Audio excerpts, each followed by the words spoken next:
Polyclinique de Lormeau, les salariés grognes, souffrent, s'épuisent. À la Polyclinique de Lormeau, les démissions continuent. Pourquoi? Parce que les services ferment. Parce que les salariés de ces services ne savent pas ce qu'ils vont devenir. Ils remplacent à gauche, à droite. Et je parle en connaissance de cause. Je suis infirmière aux urgences et je me considère toujours comme faisant partie de ce service. Au cours de la réunion CSE qui s'est tenue mercredi 8 septembre, M. Dufourc, directeur de la Polyclinique de Lormeau, nous a informé que la décision de ne pas rouvrir le service des urgences était de son fait.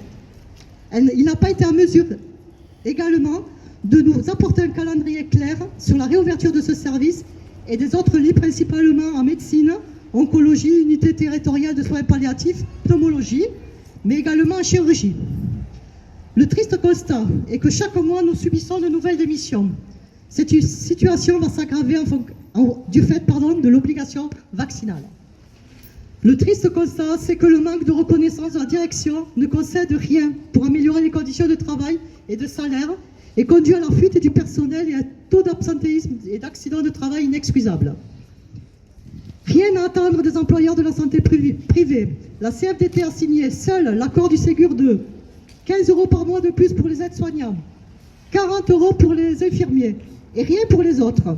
À croire que nos établissements pourraient tourner sans nos collègues des services administratifs, techniques, ASH, lingerie et j'en oublie. Rien sur les conditions de travail, rien sur l'emploi, la pénibilité. 3 sous jetés en pâture au personnel soignant ne changera rien. L'écart entre les salariés du privé et du public se creuse, sans parler de ceux et celles qui sont toujours les oubliés du Ségur.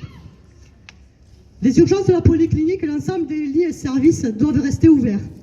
La population a besoin de ces services pour être prise en charge correctement.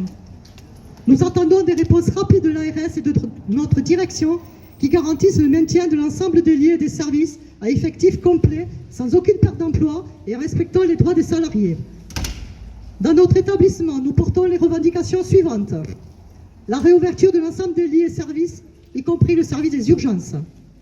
Dans le cadre des négociations annuelles obligatoires, une réelle amélioration de l'attractivité de nos métiers grâce à une revalorisation salariale et de mesures concrètes afin d'améliorer les conditions de travail, diminuer l'absentéisme et prévenir les accidents de travail.